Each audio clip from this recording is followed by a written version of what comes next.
San Diego Comic-Con! It is I, Alexei Shostakov! I've come here today to introduce you to the brand new team of heroes in the MCU! Oh my God. You guys didn't dress up? Welcome back, everyone. It's Charlie. Marvel released a new Thunderbolts trailer at Comic-Con, confirming a bunch of fan theories and details about the movie, the new characters, what the asterisk in the actual title means. Kevin Feige finally revealed that. Turns out it's not at all what everybody thought it was. They even revealed who bought the Avengers Tower from Iron Man back during the events of Spider-Man Far From Home and Spider-Man Homecoming. It's only taken them 5+ years to confirm that. There's a bunch of other big reveals, so we'll break it all down. If you're brand new to the channel, be sure to subscribe to get all the videos. I'm trying to work through all the Comic-Con trailer videos that they released, so I'm almost done with that stuff. There was so much footage they dropped at that Marvel Comic-Con panel. The beginning of the Thunderbolts footage starts with Yelena Belova going to see Red Guardian for the first time in a while. This is well after the events of Hawkeye Season 1, the last time we saw her in the MCU. We haven't really seen Red Guardian since the events of the Black Widow ending, though. She visits the apartment that he's living in on his own now, knocking on the door. He's being a super slob on the couch. Like, they play the character pretty comedically when they reveal him. Pretty much the same vibe of his character during the Black Widow movie, too.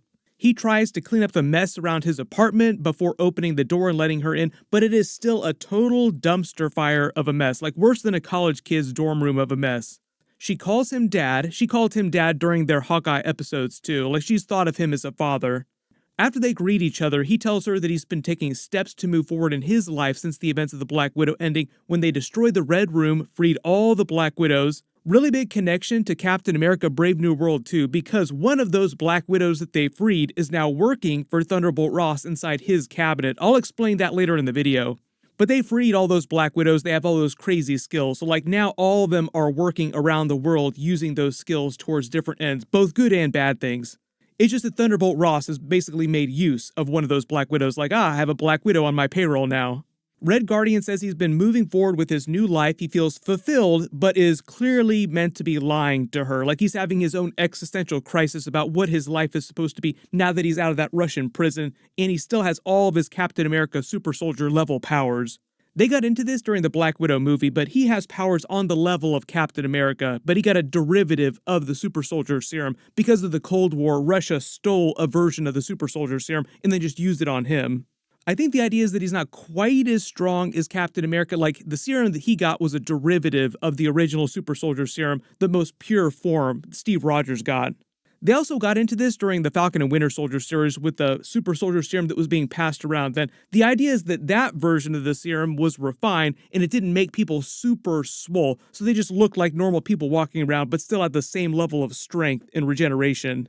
Part of the idea in the movie, though, is that all the main characters, like the Thunderbolts characters and the Sentry, obviously are meant to have some deep trauma that they're dealing with during the film. Most notably, like I said, the Sentry, Robert Reynolds, who's schizophrenic and suffers from anxiety disorder before he got all of his powers. As a result of his psychological condition, while getting his powers, that led to the creation of the Void personality. The Void is meant to be a repressed persona inside him that has the same level of powers, but is totally evil.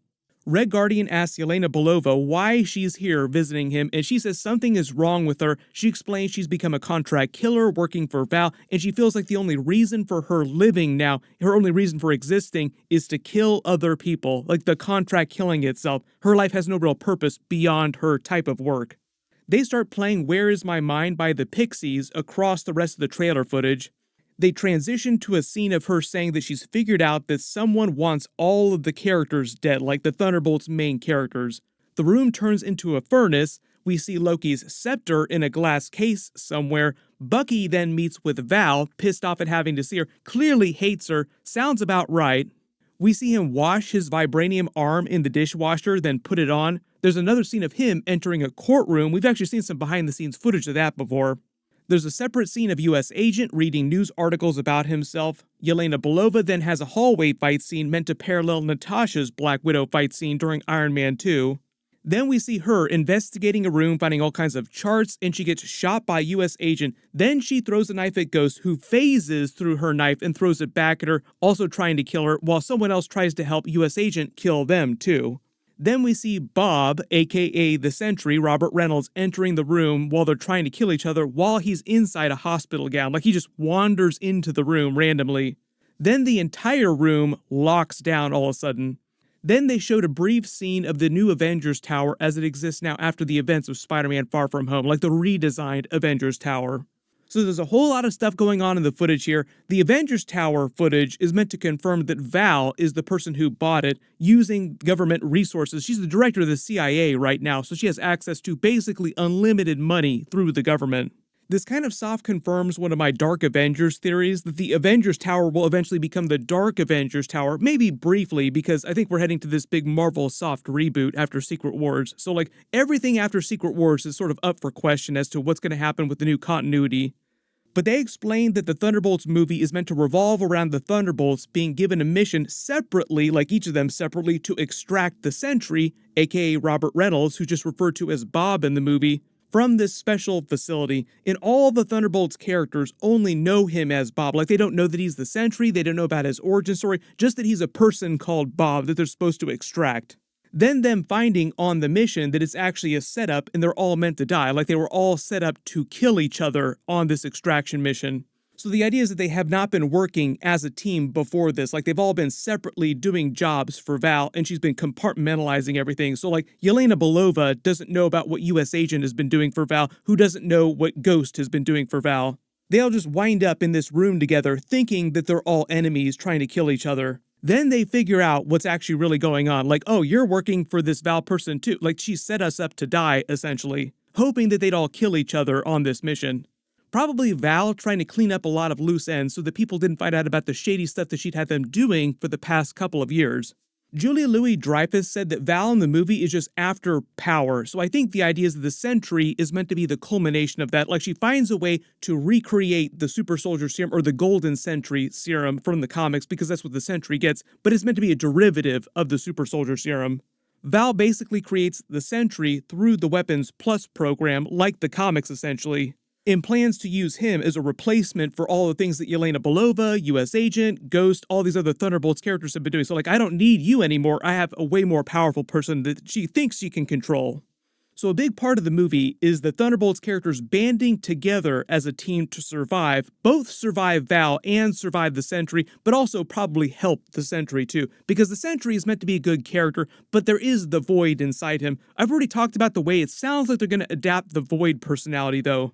They made it sound like they're depicting the Void as more of a domain expansion kind of twist, like Jujutsu Kaisen, where they travel inside the Sentry's mind, so to speak. There's still a lot of questions there, but I think the idea is that by the end of the movie, they're meant to help the Sentry come back to his senses. Because there is no way that they could actually win in a fight against the Sentry, like he's just way too powerful. So I think the twist with them surviving is by talking him down. Not clear, though, if they eventually try to kill Val by the end of the movie, or if she does turn them into the Dark Avengers by the end, like, oh, you survived. Well, guess what? Your reward is now becoming the Dark Avengers. That kind of sounds like something that Val would try to do, like try to find a way to weasel out of being killed by them. Like, oh, I wasn't trying to set you up. It was just a test to see if you could survive. And because you did survive, you get to continue operating as a team. Here's your next mission to go on. Kevin Feige revealed a couple other really big details, couple big questions. He said that the Thunderbolts team name has absolutely nothing to do with Thunderbolt Ross. That's also true in the comics, too. If you haven't read the Thunderbolts comics, they don't get their name from Thunderbolt Ross. So it's the same idea in the movie. Thunderbolt Ross's name being similar is just a coincidence. I think the actual Thunderbolts name is supposed to be more of a joke, like it's meant to be the name of Yelena Belova's childhood soccer team or something like that. Kevin Feige also revealed what the asterisk in the Thunderbolts title is meant to be. A lot of questions about this since they revealed it. It's not just meant to be an asterisk. It's meant to be 6 bullet holes formed by the 6 different main characters. That would be Bucky, Yelena Belova, Red Guardian, US Agent, Ghost, Taskmaster, and then Sentry, even though he's one of the main characters, wouldn't be part of the people making these 6 bullet holes, just because why would the Sentry need a gun? It'd be like Superman wearing a helmet. It'd just be ridiculous. There are a couple other funny moments at the Comic-Con panel too. David Harbour came to the panel in a Red Guardian cosplay and made a big joke about the others not dressing up in cosplay. Like, I thought we all agreed that we were going to be dressing up in cosplay. I think this is meant to be based on what the new version of his Red Guardian suit is going to look like in the movie, but this isn't his actual suit. It's just a cosplay mock-up version of his suit. I know there'll be a bunch of questions about how this connects with Captain America Brave New World, because this will be the next movie right after Captain America Brave New World. So we'll have all that stuff with Thunderbolt Ross becoming Red Hulk, all the adamantium subplot with Tiamat, the dead Celestial in the Indian Ocean. And in the movie, the Sabra character that everybody's been asking about is that Black Widow character. She's a former Black Widow who just happens to be the Sabra character name that they're using from the comics. Now, in the comics, I don't believe that she used to be a Black Widow. I think she was like a totally different character in the comics, so the version that they're doing in the movie is meant to be completely different from the comic book version. But part of the idea is that after Yelena Belova, Natasha Black Widow, Red Guardian, all those characters freed the Black Widows from the Red Room at the end of the Black Widow movie, all those Black Widows basically became mercenaries around the world or working for other organizations, one of them being like the Sabra character working for Thunderbolt Ross inside his cabinet. The other big thing that's happening with Marvel's movie schedule is like the next major movie after the Thunderbolts movie that we know of right now is the Fantastic Four film, which will be completely separate from what's happening in Thunderbolts, like not connected at all. Thunderbolts will be more like Captain America 4, and it'll be more Earth-based, more ground-level thriller type of action. Fantastic Four is more connected to all the multiverse stuff that's happening. Avengers 5, Doomsday, Robert Downey Jr. coming back as his version of Doctor Doom. There might be some kind of post-credit scene in the Thunderbolts movie teasing what's happening with Avengers 5, but I don't see them teasing Fantastic Four in the post-credit scene just because Thunderbolts has no connection to the multiverse stuff right now. And everything in the Fantastic Four movie is taking place in an alternate universe before the Fantastic Four and possibly Doctor Doom, Robert Downey Jr.'s version, come to the MCU. What'll probably happen for the rest of the year is that Marvel will just continue hyping up Captain America Brave New World. We'll get a couple more trailers for that. Maybe we'll get a Thunderbolts trailer at the end of the year, but it's not coming out till May next year, so it'll probably be a while before we see some official footage. Whatever they wind up releasing, of course I will do videos about it. Because it sounds like a lot of Avengers 5 will take place in the MCU with some multiverse stuff, like because we're talking about Avengers 5 and Avengers 6 being connected, hopefully during Avengers 5 we'll get a chance to see Mark Ruffalo's Hulk versus the Sentry character, just so they can pay off some comic book Easter eggs. But just because the Sentry is such a new character, I'm not expecting a ton of that.